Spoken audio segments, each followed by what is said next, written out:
Hello, beautiful soul, and welcome to the Sangha Show, a space for those who are devoted to the awakening of humanity. We'll explore what it means to live a spiritually guided, purpose-driven life that's rooted in harmony with the planet. Through soulful conversations, transformational teachings, and stories from conscious creators, we'll dive into what it really looks like to live from embodied truth, to serve from your heart, and to reimagine a world full of wonder, beauty, and awe. If you're here to leave a legacy of abundance on earth, you're in the right place. So before we begin, let's take a moment to arrive together. Gently close your eyes.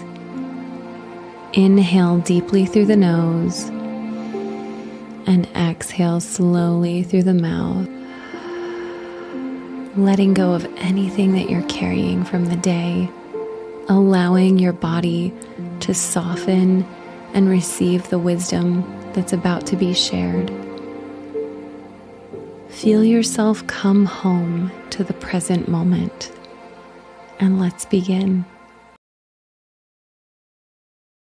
This is Christy Warfel, host of the Sangha Show, and today I wanted to welcome you to this conversation I had with my good friend David Sherry. David is a partner to founders and visionaries as they move into conscious business creation. So we went in and explored what it truly means to bring your whole self into the workplace, the evolution of business culture since 2020, the journey that we've been on, this collective inward reflection time, and then how did we come back out into the world, reconnecting to this new era of authenticity, emotional intelligence, and human-centered leadership. We spoke to the courage that it takes to bring your full emotional range to the business landscape, not just this professional mask or this persona that we put on, and what kind of tools in your toolbox that you'll need with language and personal accountability. David said, maintaining a facade at work is unbearable. It's time to bring our humanity back to the conversation.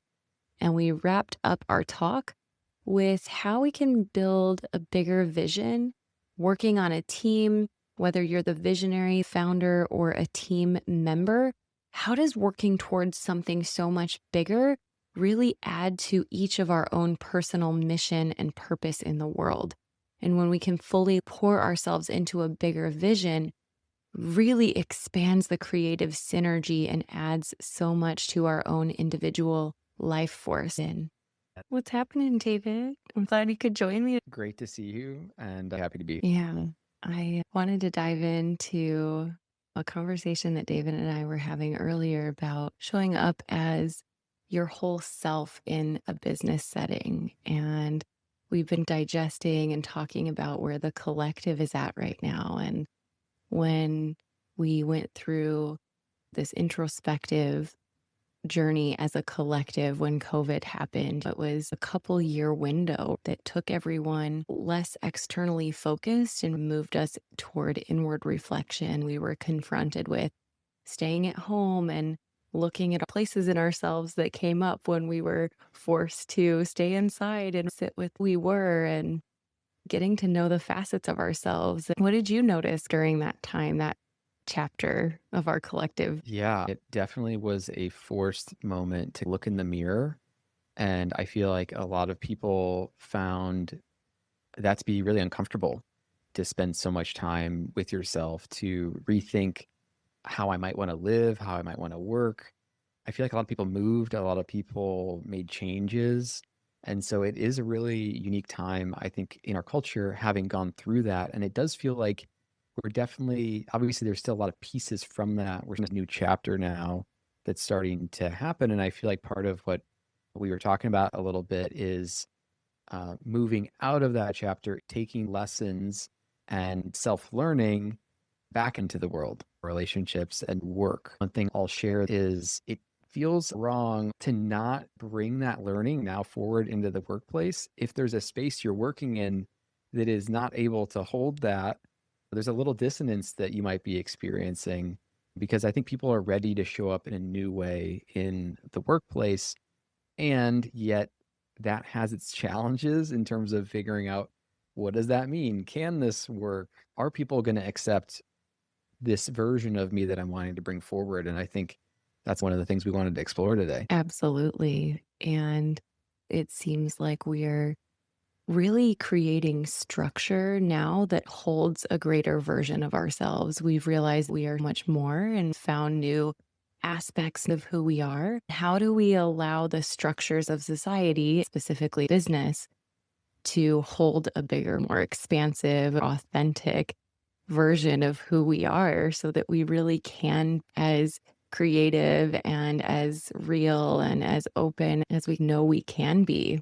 Sometimes that vulnerability, that realness, that authenticity is intoxicating. It's freeing. It's, whoa, how do I put that self back in a box? How do I go back to the old way? I don't really want to do that anymore. I don't see that as a possibility for myself to go back into this old like facade or this mask. Yeah. And something just came to mind too, since we're talking about this COVID moment. People were remote out of the office and looking into other people's homes. I'm thinking about moments where the cat walks by or the baby walks in and you're seeing it's maybe a little messy in someone's house. I'm actually just taking in this idea that we were peering into more of what someone's life actually looked like outside of the workplace in a messier kind of process. And that's just so fascinating to me that we all got these windows. Yes, it was a moment of self reflection, but a window into, hey, this person I work with has more going on outside of work. That just struck me. It was like we're all seeing each other's lives outside of work as well as within. Yeah. And it's interesting because a conversation that you and I had about how we all have different peaks when following our natural energy. For me, waking up and doing something at 8 a.m. is unrealistic. My creative focused energy peaks at like 2 o'clock. There's a bit of embarrassment or vulnerability in saying, I can't do something at 8 a.m. and really bring my full self. I think that for some people, that can be a vulnerable dialogue to say, when am I at my best, and bring that into the conversation at work without feeling uncomfortable. Bringing in personal aspects of yourself that are true. Maybe that rhythm is thrown because you're picking a kid up from school, or and there's these things that are just true that people are navigating that oftentimes I think are hard to speak to. And that's, I think, this discussion we're having today as well is like, what can allow us to feel more safe talking about these things? How do we create a better space for talking about these things? And what I see with clients a lot as well is because they're leaders in organizations, CEOs, executives, they almost have the hardest time speaking to, hey, I just was really tired this morning. I've seen a huge spectrum from people's having someone in their family pass away to obviously having a newborn child to having construction on their house because you feel like you're supposed to be this leader who can work 24/7 and doesn't have a dip in the afternoon, who can, that it feels like you can't make that part of you known, even though some of these things are just factually what's going on. Can you share these bits of yourself openly with your teams, with the people you work with, and will they accept that? I think that's a scary thing we're all trying to figure out how to navigate right now. I think what we know doesn't work though is we know maintaining this kind of facade that isn't including something that's actually going on in your life is also fairly unbearable, I think, for people more now than ever.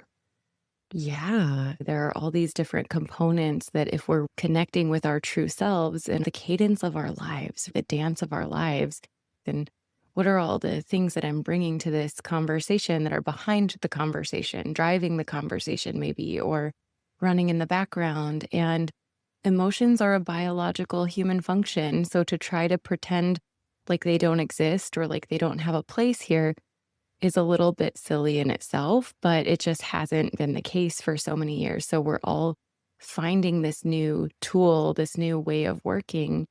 And I think you really brought this to my attention is a lot of people are questioning, where do we go for that? Where do I go to get clear on my inner landscape and use that clarity of myself to bring it more fully to the workplace?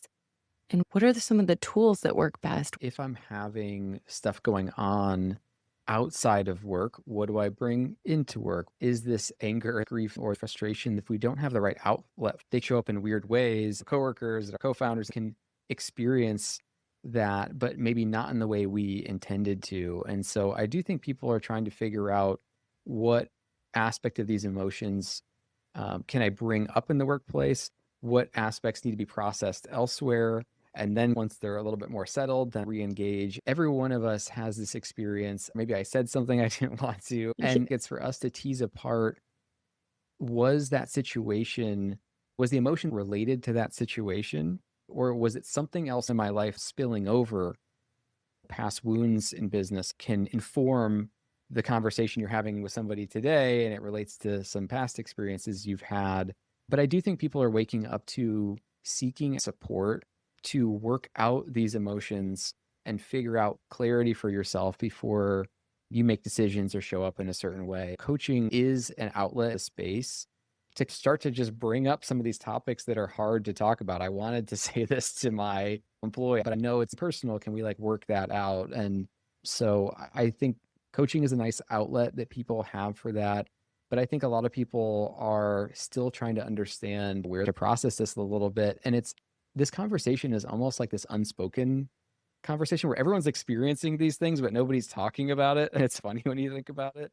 Maybe the dialogue hasn't been created in a way in the workplace that there can be some mutual understanding there. You're right. I think we're just learning how to put language to what is really going on. I know exactly what you're talking about. I've had clients upset at one person, taking it out on another without realizing it. These frustrations that are coming from different places are popping their heads up in people or situations that really don't relate at all. How do we take time and space outside of two-way conversations and first have the conversation with ourselves? How do we have this deeper dialogue with all of the parts of ourselves that are going on at one time? And the more we refine those places within ourselves, the more powerfully we can make decisions, the more powerfully we can communicate. And I think sometimes it can be new for people. Mhm. Anything new can be uncomfortable, but it can be new for someone in the workplace, especially as a leader. I'm a little triggered right now, and I don't know if that's coming from this situation or if there's something else going on. So I need to take a minute or a day or some time, and then I can come to you with more clarity, or I can come to the conversation with a little bit more presence and really understand the situation better. And I think the more we have those quick reference, those quick phrases that allow us to put a pause on things. If something's unclear, we can stop, slow down, and take a break. Asking for what you need, asking for time and space. If a team can honor that, there's a good reason to do that, even practically, which is people will then make decisions, speak to things in a way that is more clear. And so taking some time for clarity, yeah, I think it's actually a really productive thing to do because we know if you can catch yourself in a trigger, right? Hey, the way I'm going to act from this place is probably misaligned with what I'm ultimately wanting here. And so therefore it's more productive to take some space and give it the time it needs to get the clarity so that whatever action you take actually is aligned, asking for what you need, asking for space. And also, I think it is okay for us to bring in these human parts of ourselves that are going on outside of some of the work in specific places. And I think one thing I've started to notice with some teams that I've been working with is sometimes teams start to get in this really habitual, almost like mono emotional kind of culture where meetings all feel the same. They feel serious, really serious, and it's really intellectual. And I've heard from different people, we want to feel more fun in the workplace. We want to feel more like we know our coworkers and we actually know what's going on. We want to feel like this team is excited or just has different texture to it instead of this like mono feeling. And so one thing I've had a team playing with recently is just starting conversations and ending conversations separate from the topic at hand and something more personal. What's something this week you're excited about outside of work? What's a hobby that's lighting you up? Just creating space, a little space at the beginning of a meeting and a little space at the end of the meeting, almost to break character a little bit. Mm. And what I've found is when you do that, the middle part goes better, has a better vibe. People are more creative. The overall emotional tenor of this team. And when I sit in on a lot of meetings, it's all just like serious. And I think people know when you're more creative and you're in that, I guess, higher state, you can come up with better solutions. Start the meeting as yourself for the first 5 minutes, first 10 minutes, and then we can, okay, now we can transition into what this problem we need to talk about or whatever it is for the business. Oh, wow, I like that. That's such an easy tool to bring some different and I call it emotional energy. Really, emotions Mm. are just energy in motion. So is the emotional energy flat and monotone, like you said, or are we bringing some joy, some lightness, some what other parts of ourselves are we using to set the tone of our containers that we're creating in the workplace, and what are we fostering? That sounds so wonderful. Thank you for that. Yeah, and something else too is I think this idea of I have to present myself a certain way, what I see is as a leader, it creates this big weight on people's shoulders, right? Because now you always have to show up as that persona when you're tired, when it's in the morning and that's not your most productive time of day or whatever. So that becomes this big weight of expectation. And so something else I've practiced with some people recently are just some helpful phrases as well that people can use. And we might even brainstorm a few more about how to be vulnerable. I love that new language. Hey, let's try something new today. I think it's a great phrase for someone to use. I don't know is like a great phrase for a founder to use because they think they have to know. But that's not going to work for me. That time's not going to work for me. I think anyone could practice that better, right? Because it's actually that doesn't align with my rhythm. You can say these things, and I feel like practicing making new types of statements that are honest for you, that remove some of that self expectation, can go a long way as well. So maybe another piece here is just look at some of the language and the phrasing instead of course I'll do that at the time that I don't want to is, hey, that time doesn't align for me. How about later in the day or I really love that. And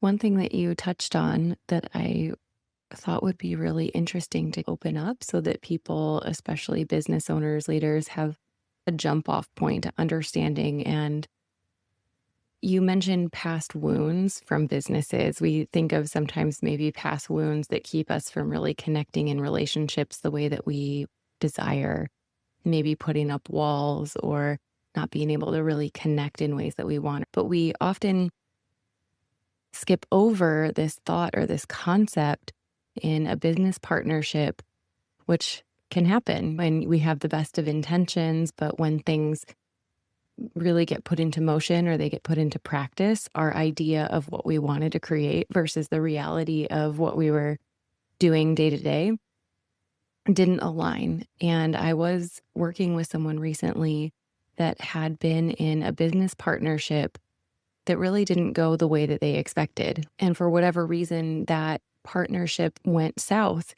And in a different business that he was really thriving in and had so much abundance and so much momentum and so much synergy with the team, had this opportunity for a merger.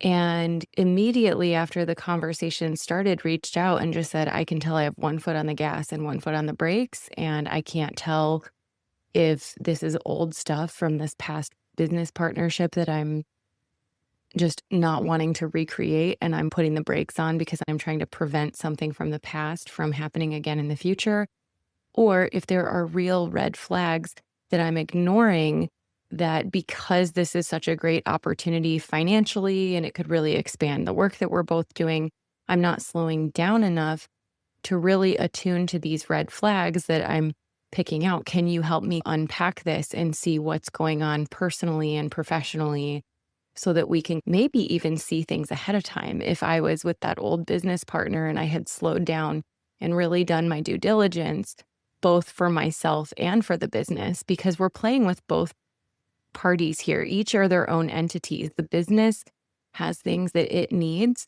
and you as a leader and as a creator have things that you need, and those could be very different needs. And so pulling those two and teasing those two out and really knowing what is needed for both parties before you go even to the drawing board with another partner or employees is extremely impactful. And that means knowing your history a bit. It means actually knowing how is some of my history informing my present? How is that showing up? And I think part of the reason why it fits perfectly with this conversation about emotions, because part of the reason why some of those wounds stay open is because A, we might not have been present for those moments when they were happening, and B, we rush past them. And something comes to mind in my own experience, which is hiring someone who was a very good friend at the time. And oh, this is so exciting. We get to work together and going through this process of, I think at the time, feeling like actually this is going in a very bad direction and I need to cut this off, but it's a very good friend of mine. And what was really interesting about the experience of coming to this decision to end that partnership was how present could I be in the moment of actually doing that. And I remember having a conversation with this friend to let them know, hey, I'm thinking we should stop. And it was so easy for me to shut down in that moment. I just remember feeling to make that decision almost very cold. Like I had to just cut off my emotions and make it happen. And I had a mentor who I don't know if this advice actually was great, but that was part of the advice was like, get in there, just do it. And that experience did, and I think still does have this sort of wounding of, oh, can you work with people in that same way going forward? That created some wound, I think, because I wasn't present enough in the actual experience and after to really digest the experience. And so something I try and support founders through in those difficult moments is just even staying present and staying in it and not rushing past it. Like you're saying, slowing down to actually just be in the experience. I actually need to stay more present with how I'm feeling to actually digest this painful moment so that in the future it's not still open and directing future engagements. And just one other quick thing that comes to mind to me is I used to snowboard a lot and I was starting to do a lot in the park, like the different rails and stuff like that. And I just had this one session where I fell and hit my head really hard. Like I just made a mistake, hit my head super hard, and weeks to months to maybe years after that, I'm not taking risks. Like I'm not going and trying that trick out anymore. And that's how this happens, right? We took a risk, we felt a little burned. And if we can't actually sit with that, we're scared to take that risk again. And that makes sense what you're saying. And this business owner going through this expansion, it's scary to make the next risk of expansion when there's a historical moment that you've experienced that you haven't digested. And really having something that is thriving that you don't want to disrupt, really caring for what you've created and really having a respect and really just valuing that so much.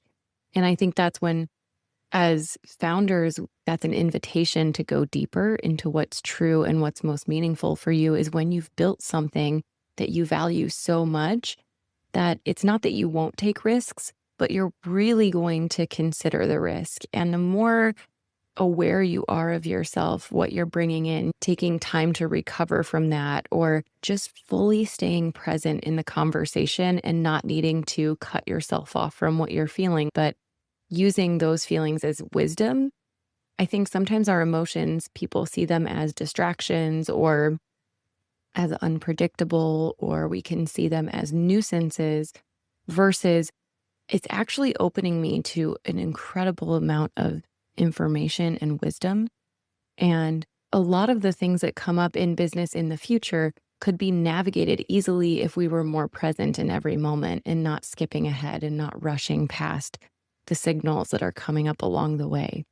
We have a lot of those signposts and a lot of the stop signs or the turn signals that are really trying to get our attention for our best good. And so if we can collaborate with those parts of ourselves and listen to them. And doesn't mean we have to make decisions from our emotions, but our emotions can have a seat at the table and they can have their time and space to give us some insight and some perspective. Absolutely. And one way that somebody might begin to discover some of these things for themselves is there's an exercise I have people do where I have them break down the last few, I call them like chapters of their career, of their business. And it's okay, walk me through 3 years ago, 2 years ago, 1 year ago, and just look at what's occurred and what door closes and then opens and then closes and then opens across your journey. And I just did this with somebody recently, and there's a lot of things that can happen that are those difficult moments or moments of transition. And a lot of them are life related as well. I have people write down what contexts change in your life over the course of your business. And people move, people break up, people start new relationships. And if you can look back, I think if you weren't present in those moments, which many of us are not, one thing you can do is start to take a little space to look back again and actually sit with your kind of journey up until now. And that might give you some clues as to what are some of the challenges that I went through, what are the changes that I went through, and are there any patterns to what's occurred that might be showing itself in the present right now as well. Yeah. Wow, I really appreciate that. And so many changes in our lives will naturally create changes in our business. And we have this web of life that we're really creating with. And I think one thing that's really funny is sometimes people think of what does the business need and they exclude themselves. And then based on what the business needs, they try to mold themselves around that kind of perfect or idealistic vision where you're the steward of this business for a reason. This idea, this concept, this structure, whatever it is, it came to you and you're finding each other to change something on the planet at this time. And if we can ask, how am I perfectly set up to be the steward of this business? And when I can really be fully present with not only my full self, but the self that's excited to thrive, the self that I want to bring into this world.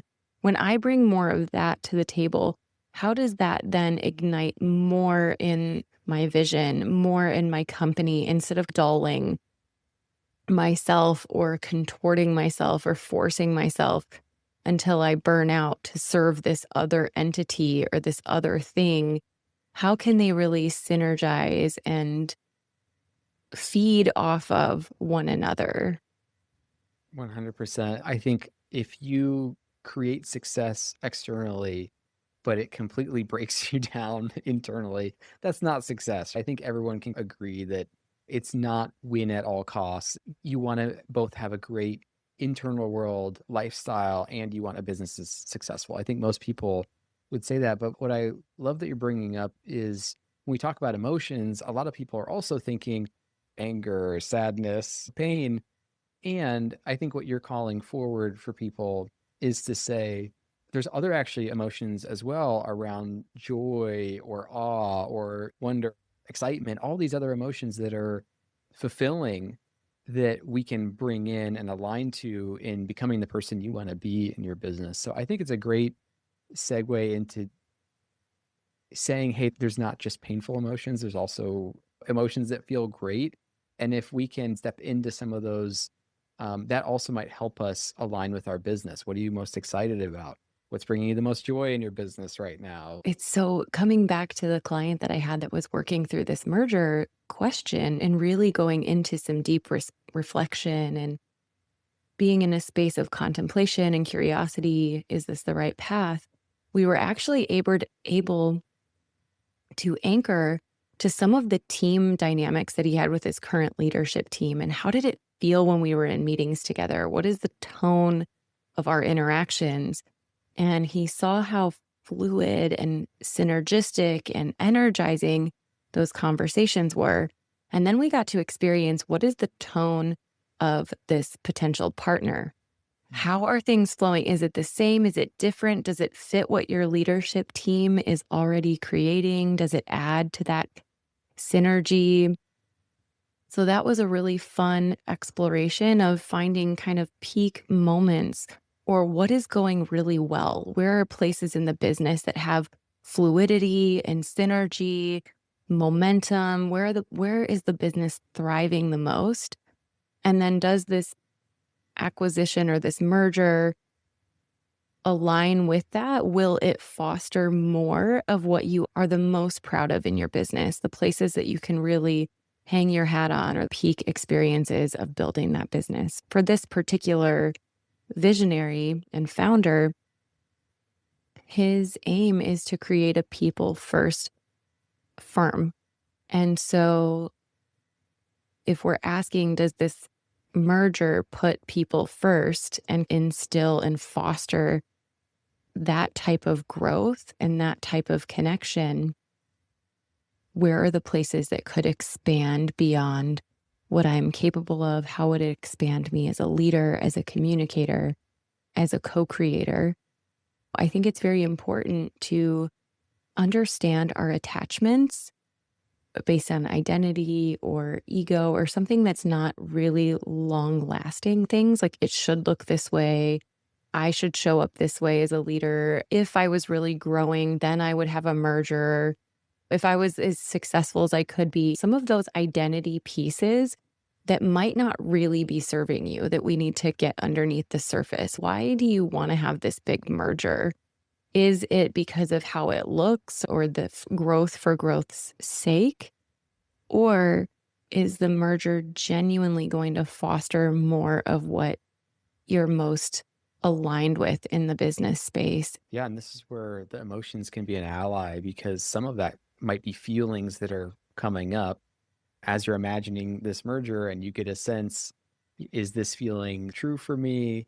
What's it telling me? Like you said, what's the signal that it's sending? Is it about something from the past or is it actually about how I'm feeling about where I'm going? Even though my logical mind is saying this is a good idea, something is still showing up inside that I need to look at. And I think the reason to look at it is to figure out, yeah, is this pointing me in the right direction? Or is this something from the past that's trying to hold back something that I'm trying to bring forward? Yeah. And I'm curious from your experience, have there been any places in business that you've seen other visionaries, leaders, CEOs have to navigate as they're now trying to create a space where all of them and all of their employees can exist, but when they step into it or take a step forward, they're confronted with a little bit of challenge. What has moving into that space brought forward for some of your clients? Yeah, it's a good question. I do feel like what's difficult, right, is if this is a newer process for you, there can be a lot to figure out and process on the fly. And it might, one challenge I think that can happen is sometimes people are figuring it out as they go.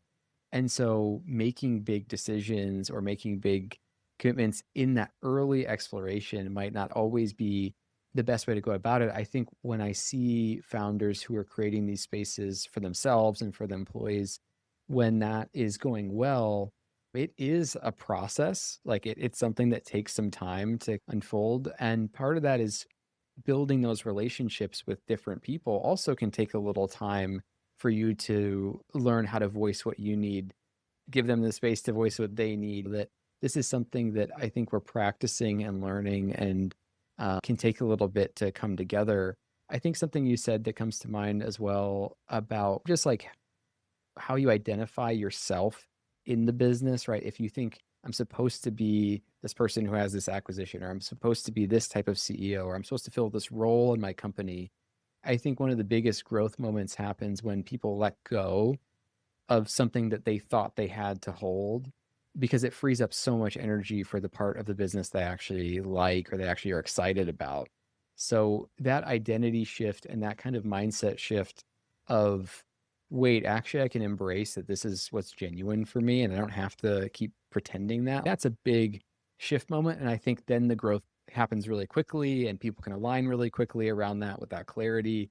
And if you're maybe just starting to explore some of this, I think it's okay that it takes time and I've had some people express regret in a session saying, "Oh man, if we had only done this months ago or 2 years ago, I wouldn't have had X, Y, and Z happen." But and it's that's the process. That's how each lesson is informing where you're at today. And I think they get the experience and benefit. People who do this work, let me put it this way, get the experience and benefit of having that clarity, of knowing where to lean into, of being able to share more vulnerably. So part of the joy of this exploration, I think they get to experience on a day-to-day level. They don't make a decision to do this acquisition that actually isn't right for them and then have to suffer playing that role for the next 3 to 5 years. And so I do think there's a bit of a contentment and an understanding of I'm expanding in the way that I want to. I'm expanding my business in the way that I want to, and I feel alignment with where the business is going, where I'm going. That's an incredibly exciting feeling. That doesn't feel like being weighed down and having a misalignment or someone on your team that isn't aligned, having to keep working with them or working on that in a certain way for forever. That would feel terrible. Yes. And I love that you use that terminology when you can just set things down that aren't really a part of what you want to hold as a leader. It frees up so much energy. And we can use those little signals, those little flags, or those signposts in business. Oh, I'm feeling a lot of pressure. I'm feeling a lot of weight.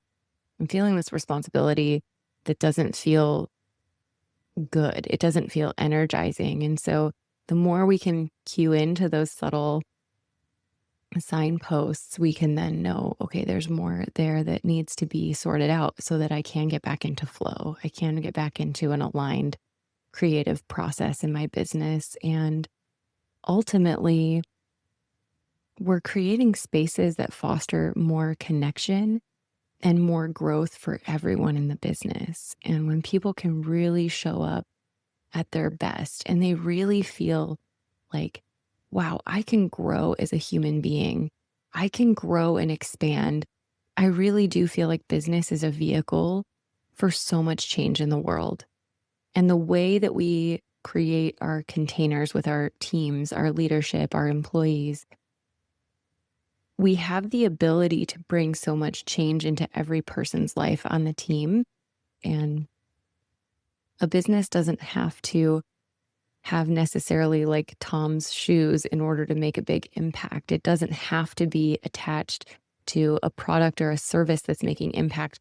Just the leadership team and the visionary themselves, the way that they're creating and fostering an environment impacts every life that you touch, both in the business and all of their families when they go home. The ripple effect is incredible.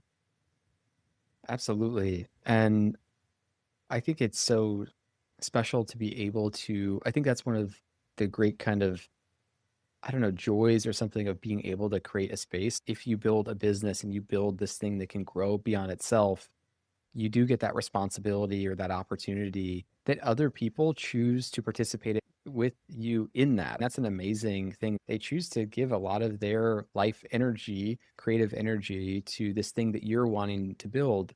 And so I think looking at it through that lens of, okay, I have this desire to help steward this thing into the world, and other people are choosing to spend their creative effort and time. And yes, you're paying them, but they're still helping further this bigger vision that you have. I think that's really special. And I feel like one way to think about the people that you're working with or who are working with you is to just also consider that this is likely a stop along the bigger journey that they're on. It's unlikely that they're going to be working with you forever for the rest of their lives, right? And so what that means is your company can be a platform for their growth. So when you're interviewing someone, one way to look at it is this person is on their own growth trajectory. This person has their own vision for their life, their own desire about who they want to become. How how does this company help further that mission, help further that goal? Really, your company's kind of a platform for them. And what I believe is that if the person who's working for you feels like I'm on my growth journey because of this company, I'm expanding because of this company, they'll stay with your organization. If they start feeling like this is taking me off track from where I want to go, who I want to become, how I want to feel, they're likely to leave. I think just knowing that helps you attune to how is the company supporting this person's growth? Is that still aligned for them? And you can even help them see maybe it's not aligned and you see that and you say, hey, actually, I feel like the growth path you're wanting to go on maybe is better suited at a different company. That's internal alignment with your team as well. But I think that is seeing the whole person. It's not just this is this person who's sacrificing their life in my company and blah, blah, blah. It's no, they have their own aspirations. And if they see doing a great job at my company as a way to further their aspirations, that's great alignment. That's great partnership. That's a great trade for both of you. That's collaborative and positive sum. Wow. I really appreciate you sharing that. And I also want to reflect too that sometimes business owners might think leaving the business or starting something new would further their growth. And yet, sometimes when they bump up against those edges where the container is constricting a part of their growth, if they could lean into that, they could really transform themselves and the business and use the business as a path to expansion. And instead of needing a new container, really leaning into the places where the container is bumping up against their limits. And so I think it's such a beautiful thing for both the employee and the employer to say, like, where do I want to grow and expand the most in this life? And where is my trajectory? How do I lean into this? How do I get Mhm. curious and allow myself to really expand consciously and transform this constriction into movement and into shared growth? And there's a great reason why to at least try to move through that constriction in the organization, whether you work there or whether you're the founder. And that's because there are so many resources already there in that container, right? You might already have the relationships, the customers, the people, the products. There's more to work with in that rearrangement to expand that it's at least worth trying that. So I just wanted to vocalize why lean in because there's pieces right in front of you that you get to work with as paintbrushes, tools, whatever to create from. So I think that's totally spot on. Yeah. Is there anything that you want to leave some of our visionaries, our founders with today as we're closing? What do we see being possible on teams and in the workplace? Yeah, there's so many things come to mind, which is great, I think. And it's such an exciting topic. So I'm so glad we're talking about it. One thing we've talked about is just different language to start using and this whole other spectrum of emotions that are maybe on the other side of some deeper work, excitement, joy, wonder, alignment, and just we talked about like the tenor and tone and kind of culture of meetings, bringing some of that into the workplace. Why not imagine the highest version of what this could look like? Watching the words you're using, the tone of meetings, and seeing like what happens to the business if there's some energy shift towards alignment and excitement. And so that really felt very present to me in this conversation is exploring that. And I think that's almost modeling a feeling in a sense and a tone that other people could be experiencing on a more regular basis that I think other people are wanting to experience on a more regular basis. I think another piece is connection, right? That you spoke to as well, where so many of us feel disconnected and working remotely, people feel disconnected. And because of the seriousness of the work, people feel disconnected. And so finding ways to actually connect with the other person, taking some time and space to give them your attention. Just one quick story that just popped into my mind too is I remember being on a meeting, it was like a group meeting, and people were doing that quick catch up. Hey, what's going on? Blah, blah, blah. And someone said, sorry, I'm late. I had to take my son to the hospital today. And everybody just continued, oh, okay, now let's move on to the report.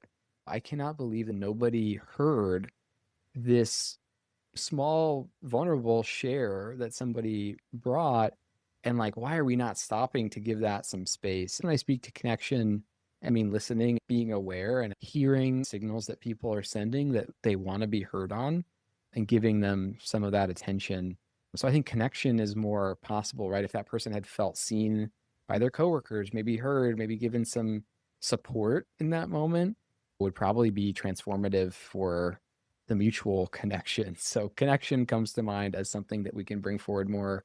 Is there anything else for how people can expand here?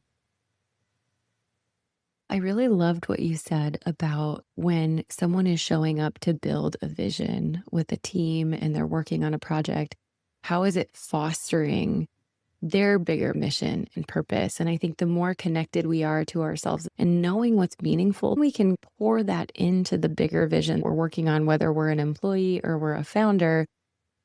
It is adding so much to my creative life force. And how can I use this project, this initiative, this theme that we're growing and expanding for my growth as an individual and not having those things be separate? And I do think it starts by looking for ways that can be true. When we get uncomfortable with one aspect of our job or business, it can feel draining. Root into what is being cultivated in me in this present moment, the more powerfully it's going to set me up with the tools, the creativity, the communication skills, whatever it is, when I'm in the next season or the next chapter, business or job. One practice I've learned over the course of my own growth is instead of asking for the thing, asking to be prepared for the thing.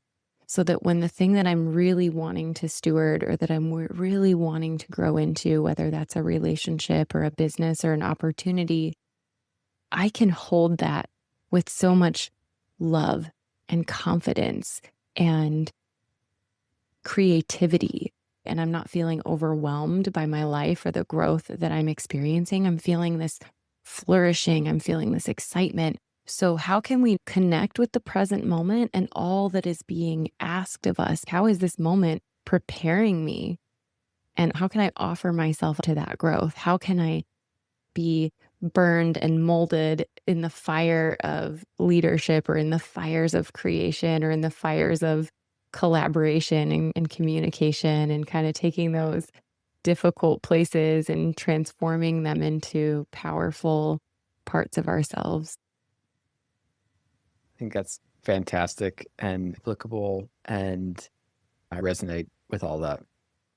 Thanks for just jumping in and sharing your insights. I always feel like I expand so much, and there was so many nuggets that you shared that I really want to go back in and re-listen to this so that I can apply some of them even in my own life and in my own creative projects. You are just an amazing conversationalist, and there's so much that I get out of your talks and your posts. So where's the best place for people to meet you in a deeper dialogue or find your work? Yeah, thank you. And I really enjoyed this as well. I feel like there's so many great themes that people aren't touching on that we're getting to. So I appreciate being able to talk with you about that. I'd say davidcherry.me, which is my website. That's the easiest place for people to go. And I blog regularly, I make videos regularly, and I've been doing some live coaching on YouTube as well. And so you can find me through my website, davidcherry.me. Awesome. I'll post some links in the show notes below. I can't wait to have you on again. Thank you. Thank you for sharing this moment with me on the show. I'm hoping that something you heard today will root deeper into your heart and ripple out into your life in ways you can't even imagine. If this episode moved you, inspired you, or brought you closer to your truth, I'd love for you to share it with someone you know, or leave a review to help this work reach more souls who are ready to awaken. And before we go about the rest of our day, let's take one last breath together. Inhale deeply into your heart and exhale to send gratitude out to your entire body. Until next time, may you walk gently, live boldly, and trust in the wisdom of your heart.